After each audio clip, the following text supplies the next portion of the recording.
Good afternoon, everyone. Thank you so much for attending Innovate South 2021 and watching the Get Started Medical Pitch Competition, which happened earlier. Congratulations to Kinos for winning both the audience choice and the judges pick. Phenomenal job to all the participants in that. And I hope that everyone who got to watch these incredibly innovative startups learned a lot from it or showing interest in what it is that they're doing, because they're doing phenomenal things. And we're excited to be working with them and have them as part of this Innovate South Get Started Medical event. And so today we have Mark Graffagnini coming up. He's going to present the state of venture capital in Louisiana. It's basically just gathering a lot of data on what's going on in the state of venture capital. We're very excited to hear about that.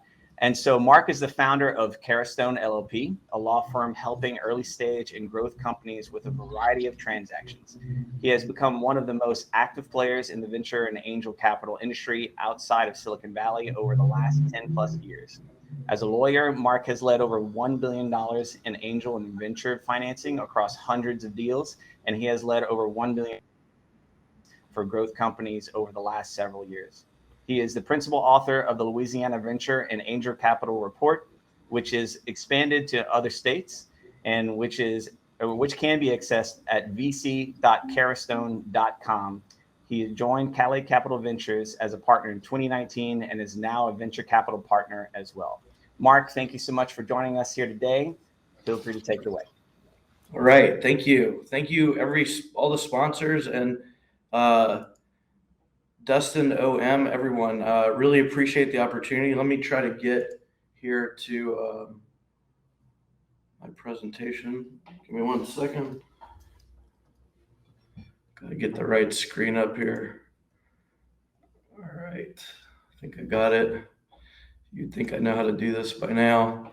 It's a tech company, lawyer, etc. But every one of these is different. So, all right, let me get this going.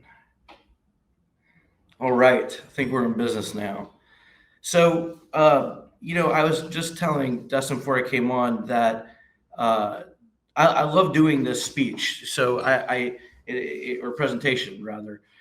It's a good opportunity to reflect because it's easy to get busy in the world of venture capital and startups, and you're constantly getting streams of data and notices like this deal's happening, that deal's happening. And I think this is a good opportunity to actually look at, what has happened for the last 10 years and put some things into context for people that are getting new and looking at Louisiana for the first time as a market.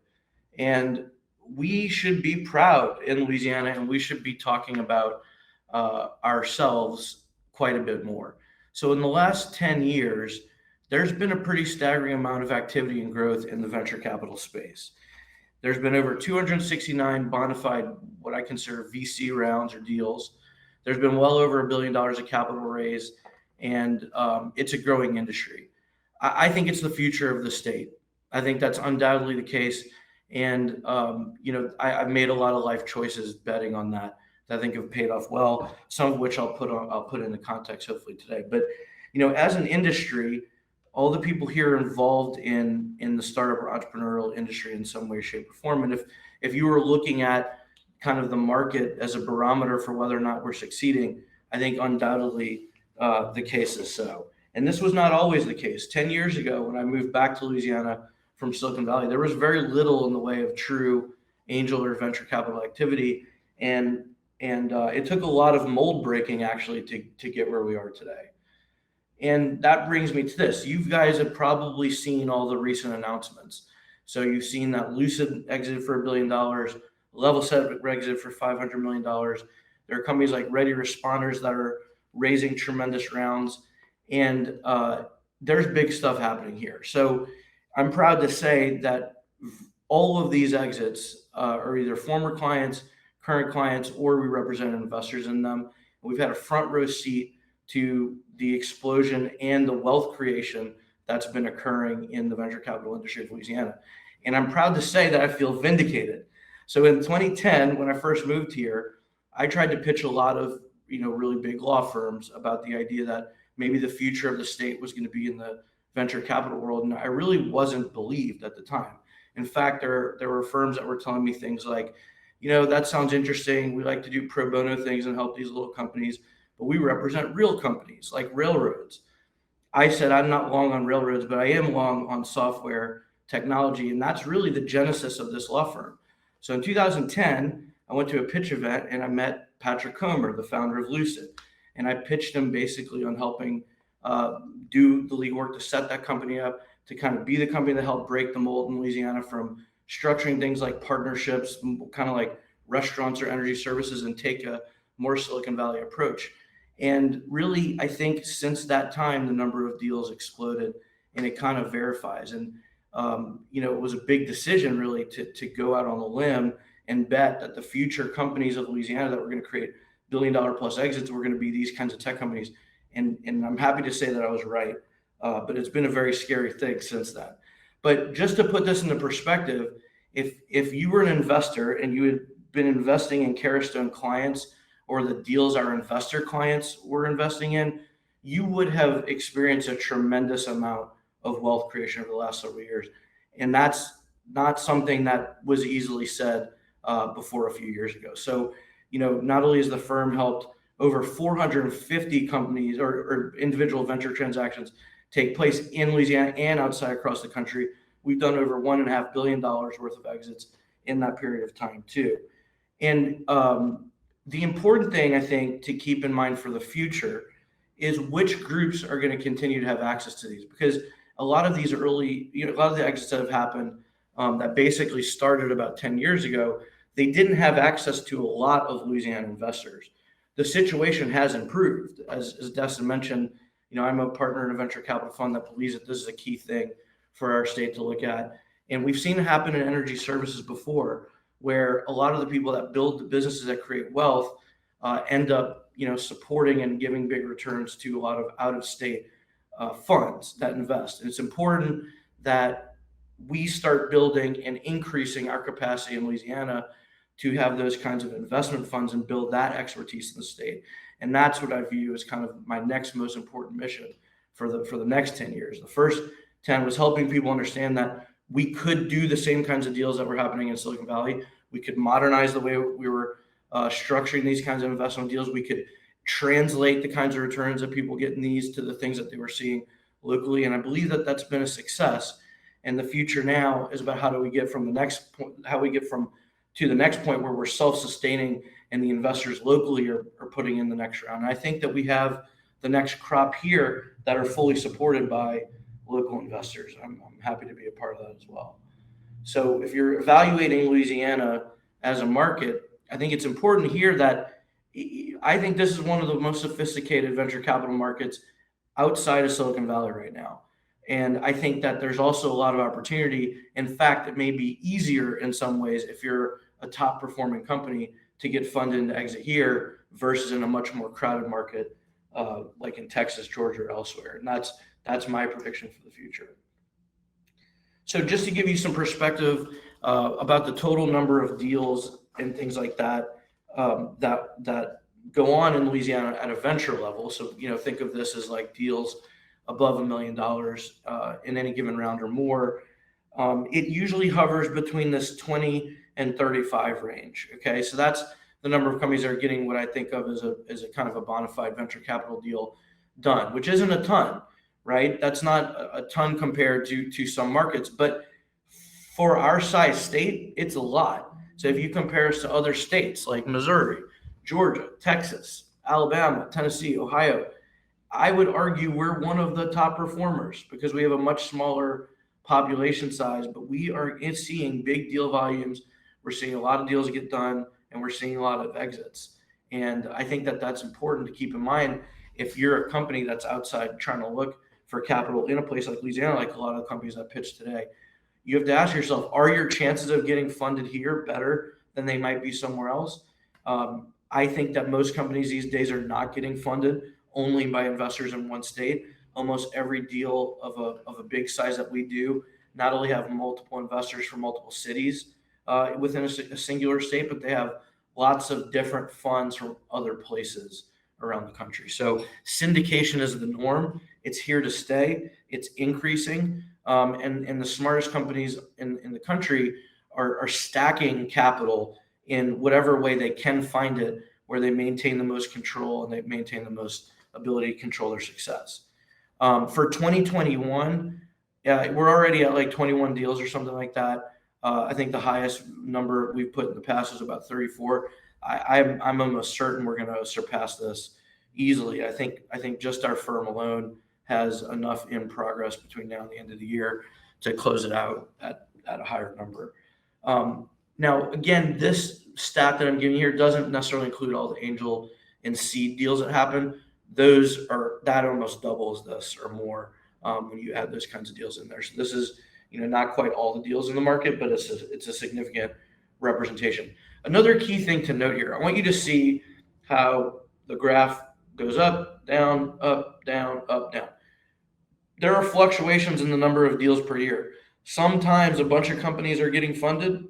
Some of those companies drop off. They don't do follow-on rounds. And so the number of deals go down. The total volume goes up because companies are getting later stage funding. You've seen that with the build up to all these exits that have been happening. They did small rounds, there were a bunch of them, some of them fall off. The big ones do bigger rounds, so on and so forth. But one thing I'll tell you here is there are a lot of reporters and other people that like to say, oh, deals are being reported as down over this year. There's an undeniable upward trend in the number of deals and the amount of capital being raised. That's I think the key takeaway here. Small fluctuations are normal. They happen in every market. And if you look at it, it looks like every 3 years it kind of happens. That is what's happening. I think the data is in there. So there's no, the long-term trends are that the amount of money being invested here will continue to increase. In terms of average and median deal size, I think actually this data is some of the most important for companies that are looking to actually do a funding round. So the number one complaint I hear from people, that the ones I don't work with anyway, are people that are like, I'm trying to raise $5 million in this A or Series seed round, and nobody here can do that round size. Well, I hate to break it to everybody, but there are almost no funds out there that are doing seed or pre-revenue A's where they're stroking a $5 million check. Doesn't matter really where you are. The exception of that might be in Silicon Valley or Boston for certain kinds of biotech companies, from founders with a really experienced track record and pretty good results going into everything. But judging our market based on like first check sizes being multi-million-dollar checks is not a good barometer. It's just not the way of the world. We do deals every year, multiple dozens of deals with funds from around the country, and most of them are writing maximum $500,000 checks in seed deals. It's a fact. If you think otherwise, show me some data. But we see it year in, year out. In terms of, if you look at all the deals in the market and you take some averages and medians, the average deal size is $4.1 million, and the median is about $1 million.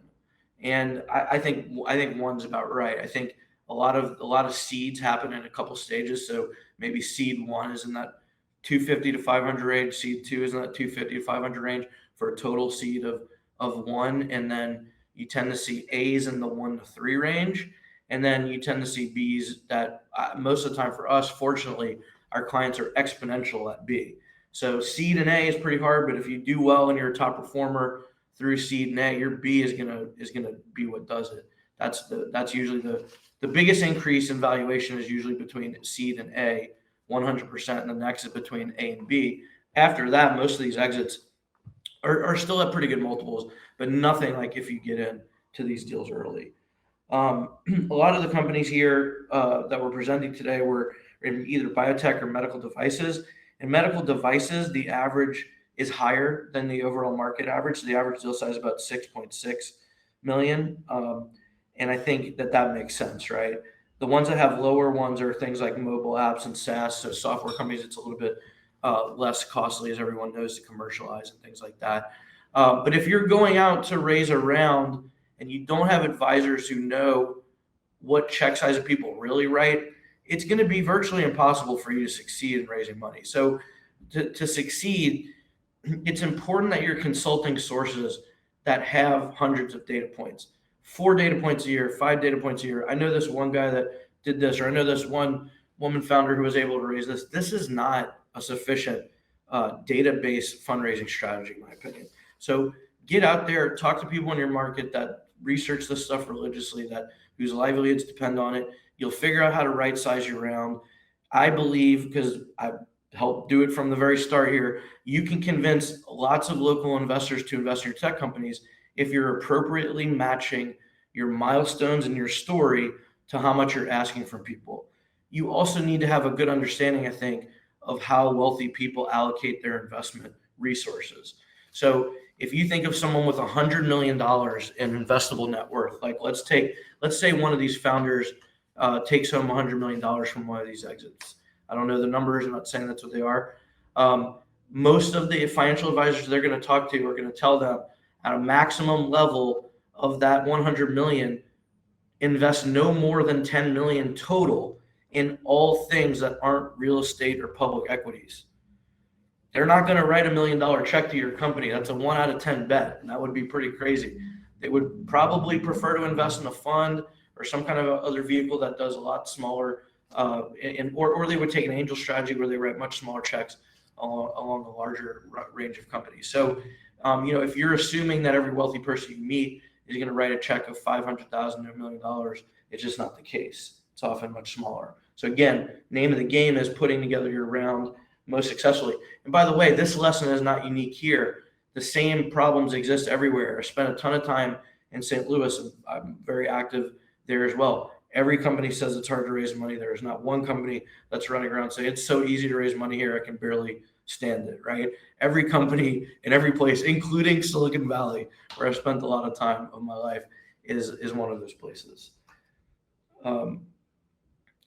In terms of VC deals by entity type, this has been clear for years, and I consider, to be a pretty important part of how all this got going. So prior to 2010, what most people don't realize, there were some good tech companies, some of whom are still around, and at some point will probably do pretty big exits. One of whom did do a pretty big kind of second type exit recently.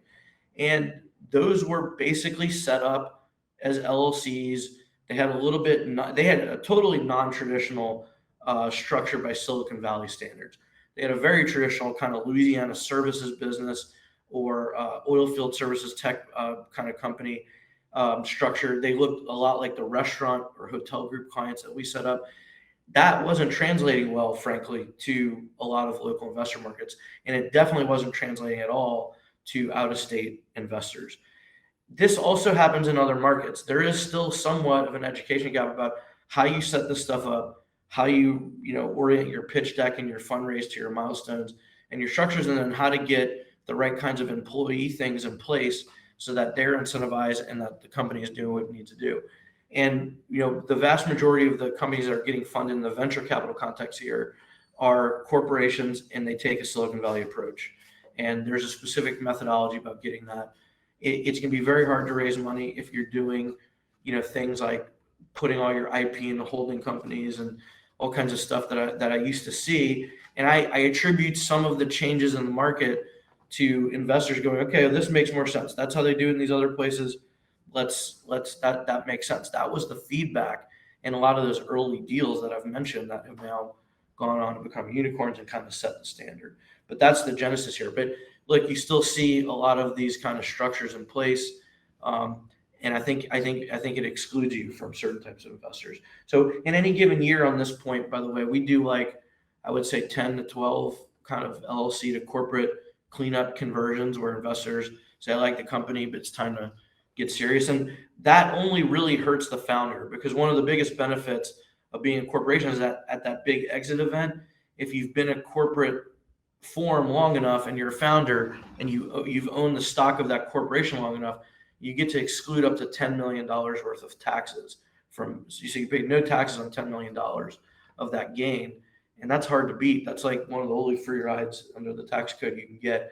And so if you wait to do it, you may risk that completely, but you also may set your time table for holding that stock too long.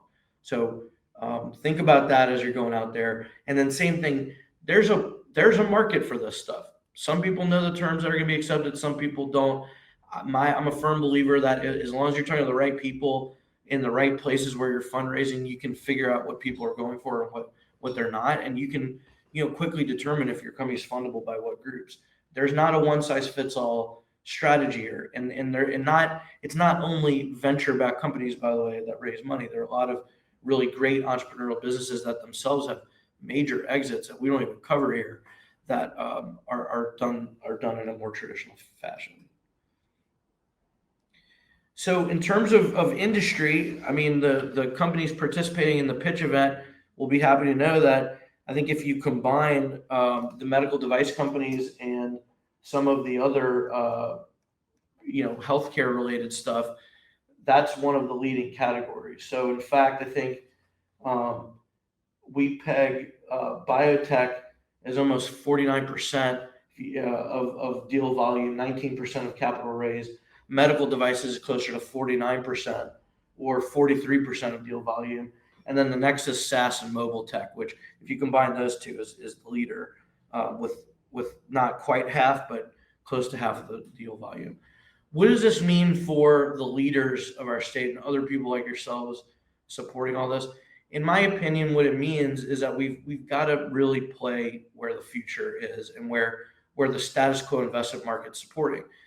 SaaS and mobile apps are the top category for a number of deals, and I think amounts of money, followed by biotech and healthcare. And we've got to keep focusing on both incentives, opportunities, and events that get those things done. Food and beverage is another gigantic category. You haven't seen a lot of this yet, but you're going to see a lot more food, beverage, consumer products, e-commerce companies in the future exiting, and I think people are going to be pretty surprised. We have some major companies in that category in Louisiana.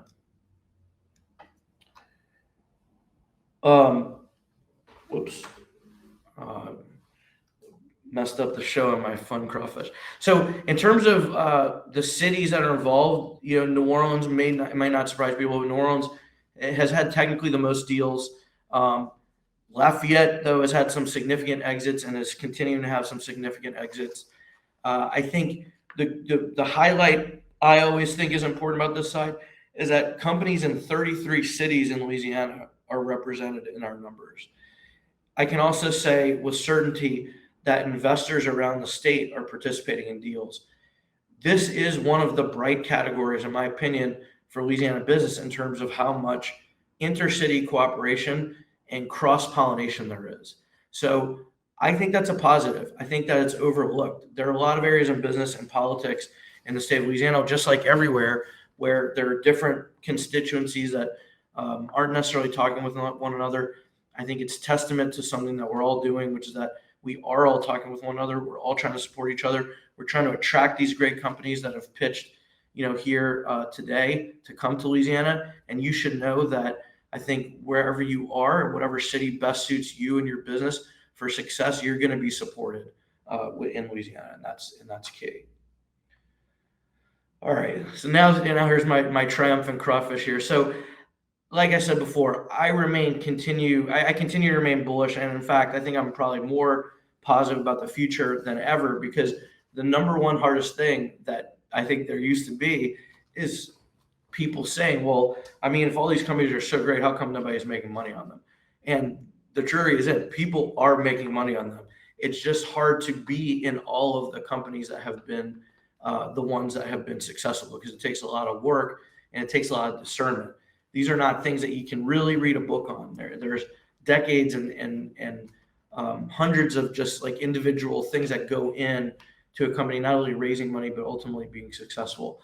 And the good news is that companies that are starting here are able to do it. They've been successful at raising capital both in state and I'm happy to say they've been able to raise money out of state.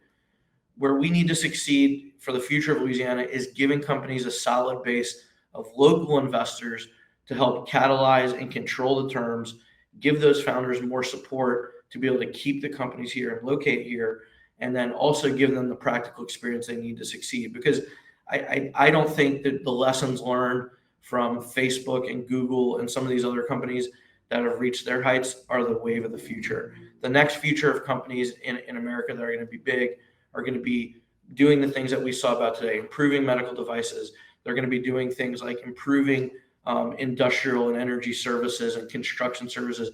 They're going to be big e-commerce companies that become household name brands. And the lessons that are learned in some of these other places about spend money at all costs and don't operate your business in a sound manner are just not going to apply outside. So it's important that we keep a local tab on things, I think, and that we continue to support the companies that are here. So I wanted to open up the opportunity to answer any questions that people have, and do anything else I can do to be helpful as people think about how to raise money, or what the last 10 years has been all about in venture capital here. Thanks a ton, Mark. That was fantastic information. Yeah, we're going to open it up for questions right now. You can either put them in the chat or in the Q&A, and we'll make sure that Mark gets those answered. While we're waiting on people to put in their questions, Mark, you mentioned, about these companies, right? That the companies that potentially, majority of them, 6 out of the 7 were from out of state, right? And so looking at what we can do to make Louisiana more attractive to those companies, what do you believe are resources that Louisiana has to offer that's very unique from other areas that these startup companies might be thinking about relocating to or staying at? Yeah. So I think number one, Louisiana has actually a lot of people that have either Silicon Valley or Silicon Alley experience. Not a lot in absolute number terms, but a fair amount in relation to other places that I spent time. So I think the first thing is that there are people here who can really tell you the truth about whether or not you want to take money from, West Coast VC or an East Coast VC, or some of these outposts that those groups have in places like Georgia or Texas. I think that's number one. So you'll get the straight facts, and you can get actual connections to both of those places from being here. And in fact, those companies that have exited, look, Lucid's founder was fresh into New Orleans from Los Angeles. He stood out, right? That was a big reason why they've been able to do what they do. They had a tremendous amount of support from the community and from everyone else. A lot of these other founders as well were able to stand out here. So there's a really good opportunity to stand out relative to places with bigger population. I think number two is that when I see there's some other places have more funds technically than Louisiana, but those funds are oftentimes really tied to certain institutions in the community. And so if you're in healthcare in particular, they may have a specific relationship with 1 or 2 research institutions or healthcare centers, and that's all they'll really consider. And it's the fund sort of exists to perpetuate that. I don't think that's the case in Louisiana. I know that's not the case in Louisiana. So we have a pretty collaborative and supportive group of institutions that are backing various efforts, including, this one, that I think are there to support. I think lastly, the incentives are good. So all the hard work that's gone into things like tax credits and things like that are able to make your dollar go further. And I think that that's important. The companies that are working have not taken the Silicon Valley approach of spend at all costs, grow at all costs. They're just not. That applies in some areas where there is a winner take all situation, and almost no companies outside of those areas are in that battle. So it's just not applicable here. Yeah, to your last point, that actually conversations that were happening last night between the startups we're working with and people with the state level, it was literally like, wherever you're from, whatever you're getting, like, tell us, because let us work to be better than that. Let us work to beat that. So I think Louisiana, especially as an entire state, when it comes to working with these startups from outside and bringing them in and doing whatever we can to bring innovation to the state, is literally like pulling out all the stops, taking out all the bells and whistles to make sure that we are as competitive as any other state when it comes to bringing these companies in. One other thing I might note too, because I think about this stuff all the time, and like, I lived in Silicon Valley for a while. I spent a ton of time in New York. It's so much less hassle to live here, there are so many more fun things to do and better food culture, in my opinion, that it's really hard for me to justify like the deal of living in a lot of these other places sometimes, because if you're going to make it as a startup, you kind of have to obsess over things, and you're going to be working all the time. Why you would make life more difficult with all the traffic and the transportation issues, expenses? Like, I just don't know. Like, I think about it a lot with my own businesses. Like, I've not having all of those hassles constantly has allowed me to focus on things, and I mean, it's I think it's been the reason why a lot of these guys have and women have succeeded with what they're able to do. They got to focus and not feel like they basically are going to the airport every day just to get to work. Yeah, absolutely. Yeah, it's definitely. I've heard from some startups that they feel Louisiana has a fantastic open door policy. They've been able to connect with a lot of people that they don't feel like at levels that they don't feel they would have been able to connect with in other states. And and the food is definitely a point. We've definitely heard a lot of that recently. We actually have some questions coming in. So Brent asked, can a company hoping for a large investment down the line shield itself from double taxation as an S corp, or is it most beneficial to form as a C corp on day one? Yeah, good question. I have Brent. If you email me, we'll send you a link to an article on this. But if you're going down the path of raising outside capital, like venture capital, you should not generally be an S corp. So an S corp can't take an LLC investor. If you're looking for money from a fund, they're going to be structured either as an LP or LLC. So that's one problem. You can only have 100 shareholders is another problem. Every one of these companies I've worked with at the exit has more than that. And then lastly, you can't have more than one type of stock. Investors in venture-backed companies want what's called preferred stock. So you have Series A stock, for example, preferred stock, and then you have common stock. You can't do that in an S corp. So if you're gonna play the venture capital game, which again, not everybody should, but if that's your route to success, you need to do a Delaware C corp, and you need to put the stuff in place that people want to see. So you take that issue off the table. If you're going to run a professional services firm like a law firm or an accounting firm or some kind of other business that's more dependent on cash flow, that's, I think, the more appropriate time to think about S corp or partnership taxation or structures. And certainly those are the majority of businesses probably these days. I don't know, but it's just a different thing than the venture game. Yeah, absolutely. Barrett asks, what are your best practices for starting a round? When do you think is the best time to raise your first round if you are bootstrapping and have revenue? Just want to hear your thoughts. Yeah, that's a good question. So there's a lot of specifics involved there, and I've tried to summarize some of this in another post I've done before called the 5 key steps in the fundraising process. But I think fundraising is really multifaceted. You need to have your business story and metrics together. You need to have your vision of the future of the world in order for people to believe what you're doing. And you need to test that with people that are doing this a lot and are investing frequently. Because if you can pass the test with them, you're going to be able to pass the test with people who are like doing it more on a I believe in you kind of thing, or I see what you're doing. And you're going to be able to simplify your overall pitch. So there should be a lot of back and forth before you really, really pitch somebody for money.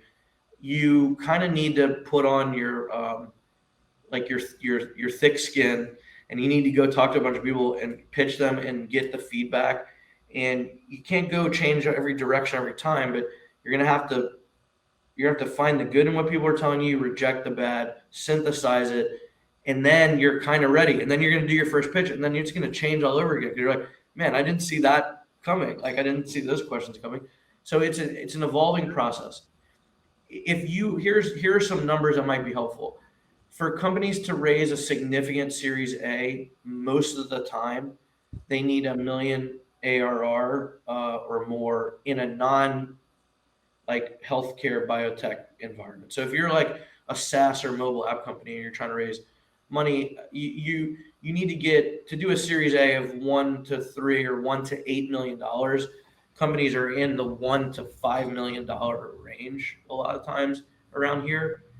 In other places in the coast, that's not always the case. But what people don't understand is when that is not the case there, those people like went to the Ivy League school with the people at the fund that are vetting them. So if you didn't do that, that's not you. I hate to break it to you. I've been there. I know those people. So that's that. If you're generating a smaller amount of revenue, you can do seeds of, I think, 100 to 500, and you want to just show the goalposts and how they're going to move accordingly. So I think that's the best way to look at it. That's great. Reese asked a really good question, and I'm going to tag on to it. So I'm going to ask this question. What are the top 3 things investors are looking at with regards to evaluating the sales and marketing functions of startups? And tack on that, how does that look in your experience overall? And does that look different in Louisiana? Okay. The first part first. I think, Yeah. I think one of the key things is making sure that companies know their customers really well and that they've hired sales teams that know their primary customers really well. So a lot of companies struggle with, who is my ideal customer? For example, is it like a large hospital chain, or is it, a consumer in reality, or is it a small medical practice? And more often than not, the key determinant of success there is where the sales leader came from. If they came from a big organization, they usually know how to sell big organizations better, and that's where companies usually want to focus. Where they come from a private practice type world or a consumer focused world, that's usually where they ought to focus. A lot of people try to do both. A lot of people are afraid to get away from one to the exclusion of the other, and you've got to relentlessly look at your customer data, feedback, and numbers, and adjust. And if you don't have, like, if you're getting more traction in one area than maybe where you have the most experience as a founder, you need to know when to let go a little bit of being the main salesperson and start hiring people that are going to work with your customers the best. I think that's a hard thing for companies to do. Does that differ in Louisiana? I don't think so. I don't know. I've never really thought let me about rephrase that last part. So is there anything that, can you be a little more specific as to Louisiana, or you might have just kind of answered it that way, but just if, do you see there being much of a difference in what investors kind of across the state are really, really focused on, what they care about the most in terms of, sales and marketing? I think it's different for every investor and every fund. I mean, I think, and by the way, like, so funds have like specific theories behind them and worldviews, or they should, I think. Some of them don't, and they're just like, we just want to pick good companies and founder, and they approach it that way. Other funds, like the one I'm involved in, they have a specific thesis, and it's like, we may love a company, or we may love the sales market and think it'll work, but it might not fit the thesis, and there's enough that do, that we say we just got to do these in this vehicle, even though we want to do other ones. And then in fund 2, it might be more, more liberal. So I think that there are funds that look at this differently, for sure. I think some have a more defined approach than others, and I think that your individual angels also have different things too. Like you have if your angel comes from the big corporate enterprise world, they're usually going to resonate more with that kind of pitch than one that's, people would gravitate to what they know better. So I think, but I think that's true of all markets. I don't know if Louisiana is uniquely different. For healthcare and biotech, I think with what Lafayette General and everybody is doing, I think, and I think this happens in New Orleans to some degree too. I think there's so much support that people are getting a lot of customer and institutional feedback early in the medical field, compared to maybe some other places. It might be a little bit hard. At the same time, I think that some other places have more large companies that are promoting research and things like that are helping expedite some things more. I think we could do better there. Yeah. So Jacob has a question. In your opinion, what is the most impactful thing a company can do / have to be attractive to investors? I think the key thing I would impress upon everybody about that is it's going to vary for different investors. So, some investors, it will be about the founder, and that's like how they write their checks. That it's all about the person. Others may say, we have a specific theory that revenue growth is the one thing that's most closely associated with exit value. And that's all, it's not all we're looking at, but it's a main factor. Then you may find another group that says, we look at four factors. One is the background of the founder, social impact, possibility of job creation, support of the ecosystem. So I think the key thing is to realize who you're talking to and emphasize the key things about your business that fit into line with what they're looking for. I mean, it's a product matching sales thing. You can't tell people things that are untrue, but you want to emphasize the things that they're interested in. Yeah. Rand's got a pretty good question. Do you believe entrepreneurs in LA have to use a lower valuation for their big idea than similar companies based in Silicon Valley or Austin? No, I love this one's like one of my favorite ones. Like, and so like that's not, I'd say it in a somewhat dismissive way because like a lot of people, this is like the new thing. It used to be there's nobody that gets funding.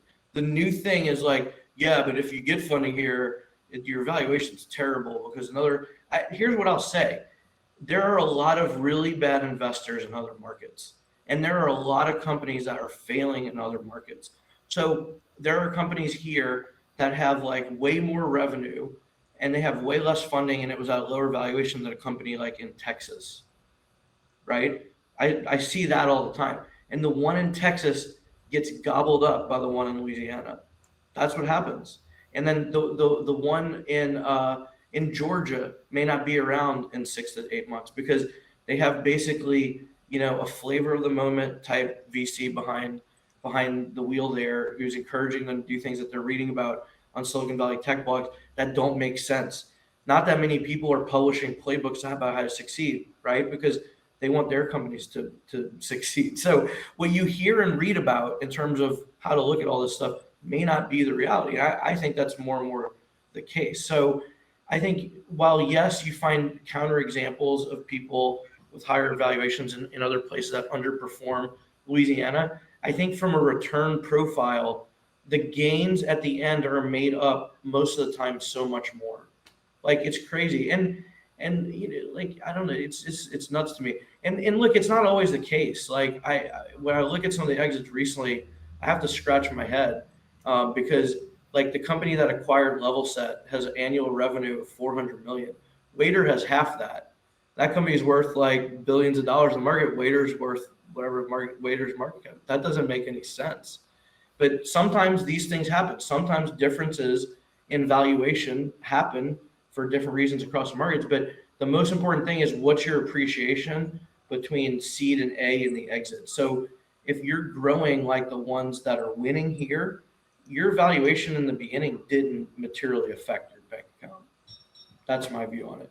So if you were allowed to get out of the gate sooner because you're a top performer in Louisiana and you got your deal done and you're hitting your metrics, you're going to be around in a few years, and the ones that had a better valuation are not. And founder obsession with like as high as possible the valuation can be at their early rounds is the most number one correlated factor with failure in our client portfolio by far. By far. It shows that people just can't see the forest for the trees. They have to get out of the gate and perform. It doesn't, the early stage stuff doesn't really matter. Yeah. So one last question to leave you with. As Louisiana, I don't want to say recently, but really starting to kind of move forward in terms of startups and venture capital and in the recent years, what would you say is the one main thing that we're still kind of lagging on in terms of like understanding of or how the processes kind of go whenever it comes to like the entrepreneurial ecosystem or moving capital around? I think for the most part it's pretty good. I mean, I think there has to be some. So what a lot of people are going to say, I think, in the next several months to a couple of years is like, well, yeah, we had all these exhibits, nobody here got any of it. And I think to a large degree that there aren't that many people that have had access to all these, right? And have been able to benefit from them. I think that's changing, but there are going to be a bunch of people that are reading these headlines that are investing in deals that aren't that great in their market because most people have taken an only in my backyard approach. So all those people are going to come to Louisiana, and then they're going to talk to local capital, who's finally starting to wake up a little bit to the fact that you can make perhaps more in this sector than just about any other investment category. So as people are finally starting to wake up a little bit and they say, well, I don't want to miss out on the next crop of those. But these guys are coming in saying that they do all this stuff and they have all these funds and this group says they have all this backing here. A lot of mistakes are going to get made. It's just like the hardest thing to deal with has been, I think, individual investors putting in more money than they probably should into like one or two or a handful of deals. I mean, this is still like within this asset class, there still has to be diversification among opportunities. And the investor education here is not what it is elsewhere. So people, by and large, people with money in Louisiana have a lot of personal guarantees for capital intensive businesses. I do think that there are going to be liquidity events there. They will immediately be, and even the people that have made a lot of money on their startup recently, even before they exit, they're getting calls from all the wealth, financial advisor, wealth investors that put everything in there, and the alternatives category is overlooked. So I think what we need to just be conscious of is for long-term wealth creation, we have to build a local wealth creation set of businesses, and they have to be very well defined and well run. I think it's hard to run a really successful strategy without well-defined criteria, and I think that'll make or break what happens here. I think if there's a lot of capital that gets lost in the next wave of startups because people are approaching it like they're jumping onto it or they're investing in some fund who just comes into town recently. I think people will sour on the asset class, and then companies will have to go back to what happened in the first 5 years, and you'll have to just get money from outside of Louisiana. Yeah, gotcha. Well, thank you so much for your time, Mark. This was extremely beneficial, I think, to everyone here. There was a lot of great questions. And so just a reminder to everybody, if they wanted to find more information about your report, where can they go to find that? Yeah, vc.carastone.com. You can also email us at hello@carastone.com. We have a bunch of other things. You'll get a newsletter with deep dives into all the individual industry categories. We also have some pretty amazing valuation and terms data. So like I'm saying, we've crunched all that for pretty close to 500 plus deals. And that's how we know things like, your seed in A is not quite as important as your step up from year A to year exit, for example. So hopefully people find it interesting. And I think the more you know about it, the more likely you are to succeed, whether it's as a founder or investor. Thank you all so much. Again, it's amazing to see what's happened in the last 10 years, and it's these kinds of idea exchanges that I think really need to keep happening to support it. So thank you so much, and all the sponsors and everything. Yeah, thank you so much, Mark. And I want to say to everybody, thanks for attending today. Because believe it or not, like to Mark's point, it's this kind of stuff. It's the interaction of entrepreneurs and potential founders and people with ideas and people who want to support ideas and innovation that helps all this come together and helps us improve as a state and region, really. So thanks everybody for taking the time to join us here today for whether you joined yesterday or just today. Thanks everybody for joining on as well. Big thanks to Cox Business for supporting this event over the last 3 years, and all the other healthcare partners who have participated, who have given a ton of support to a lot of the startups that we're working with, and to all the other organizations within the Louisiana area who are supporting the entrepreneurial ecosystem. It truly does take a village, and we appreciate everybody's support. My name is Destin Artigo. I'm the Executive Director for Opportunity Machine. So if you're in the Lafayette area, feel free to hit us up at hello@opportunitymachine.org. If you're looking for more mentorship or looking for more support and information like what Mark's provided today and what some of the mentors provided yesterday, and we're happy to help. And so thanks again, Mark, for joining us here today. This wraps up Innovate South 2021. And please stay tuned for more information to come. We have some great events coming up early next year, and we're definitely looking at getting some stuff going back in person. So everybody keep on the lookout for that. So, all right, that's it. Everybody have a fantastic weekend. Thanks again for joining us, and we'll all see you all soon.